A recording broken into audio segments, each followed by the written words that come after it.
Olá, bem-vindos a mais uma aula de Biologia. Meu nome é Vanessa Sardinha e o tema da nossa aula de hoje é canibalismo.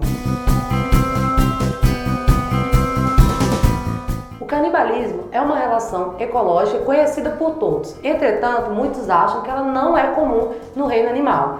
Normalmente, quando a gente fala em canibalismo, a gente lembra ali da viúva negra, lembra do louva-a-Deus. Entretanto, essa relação ecológica acontece em várias espécies e é muito mais comum do que a gente imagina. Antes disso, nós vamos falar aqui do canibalismo. Antes de a gente começar a definir essa relação ecológica, vamos falar aqui do caso da chamada viúva negra. A viúva negra, muitas pessoas pensam que ela mata e devora seu parceiro.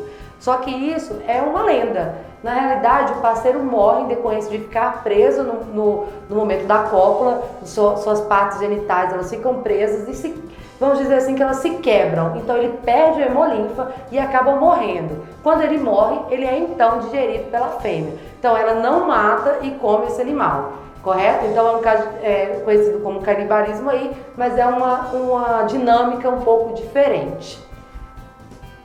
Quando a gente fala em canibalismo, a gente está falando então de uma relação intraespecífica desarmônica.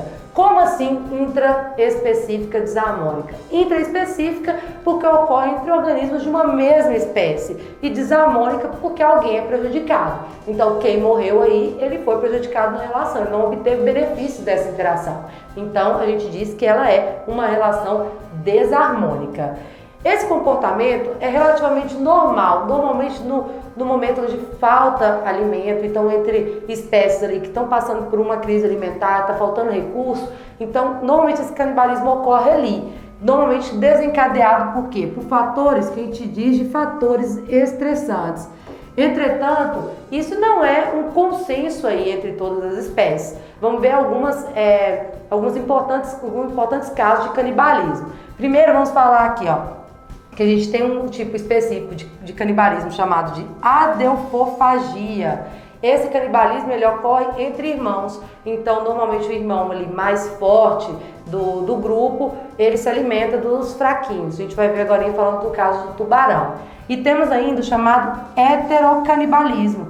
Ele acontece, por exemplo, com os leões. Quando o macho vai assumir um bando novo ali, ele conseguiu tomar o poder daquele bando, digamos assim, ele vai e mata os filhotes que são do outro, do antigo dominante ali, do antigo macho dominante. Então ele mata os machos, os filhotes que não são dele, para garantir o quê? Que todos os filhotes sejam então daquele dominante, certo?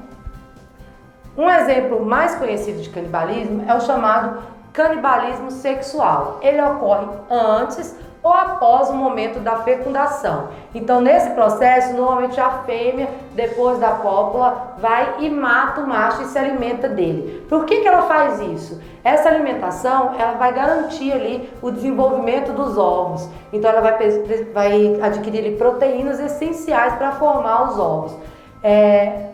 Normalmente ela acontece depois da fecundação, em alguns casos acontece antes. Quando acontece antes, vamos dizer assim, que não é uma solução muito adequada, porque às vezes ela não garante que os espermatozoides fecundaram a fêmea, né? Então o melhor, no caso, o canibalismo ocorrer após o momento da fecundação, certo? A gente tem algumas espécies que...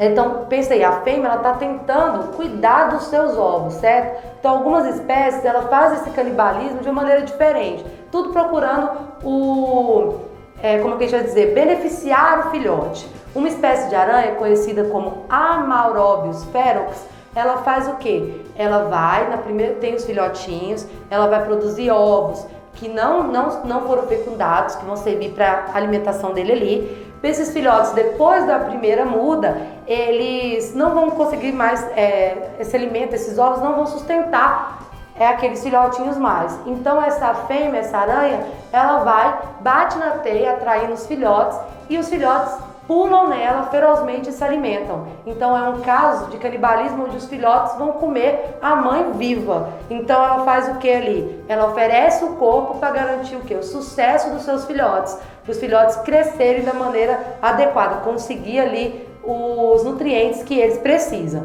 Então, nesse caso do canibalismo chamado de sexual, ela se alimenta do macho para garantir a formação dos ovos de maneira adequada. No caso da espécie da aranha que eu citei, ela vai servir de alimento, então, para garantir que seus filhotes ficam fortes e consigam, então, caçar e conseguir seu alimento por conta própria.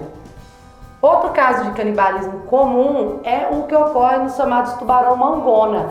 Esses tubarões ocorre o caso de canibalismo intrauterino. Então ali, dentro do oviduto do tubarão, a gente vai encontrar tubarõezinhos em diferentes estágios de desenvolvimento. Então ali, o que está mais forte, que já se desenvolveu primeiro, vai comendo os embriões. Então, quando alguns estudos mostraram que ao pegar ali o tubarão no útero da mãe, ao abrir o estômago desse tubarão, viu que tinha embriões dos outros irmãozinhos dele. Então, no caso, o mais forte se alimenta dos irmãos para conseguir o quê? Se desenvolver adequadamente quando falta ali as reservas no corpo da mãe. Então, esse caso aí é um caso de canibalismo intrauterino, então ocorre antes mesmo do animal nascer. Outro caso de canibalismo que a gente observa é o do urso polar. Ele está se alimentando cada vez mais de animais da sua própria espécie. Esse comportamento do urso polar, ele é relativamente comum. Já ocorreu vários casos aí de canibalismo. Só que a gente está tendo um problema agora que a gente está observando que está aumentando devido ao chamado aquecimento global. Por que isso? O aquecimento global, ele vai destruindo as áreas de gelo, não é? O aumento da temperatura vai causando degelo, não é? Das calotas, das geleiras.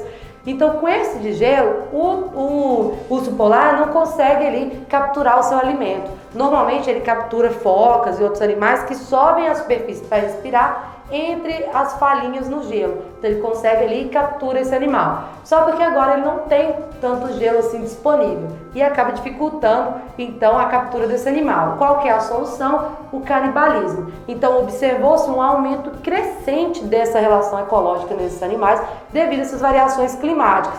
Isso aí a gente volta lá no primeiro slide, quando eu falei que o canibalismo ele está relacionado com fatores estressantes. Então, nesse caso é um exemplo, que o fator estresse influencia no canibalismo, os outros não, já é ali uma questão da natureza daquele ser vivo, certo?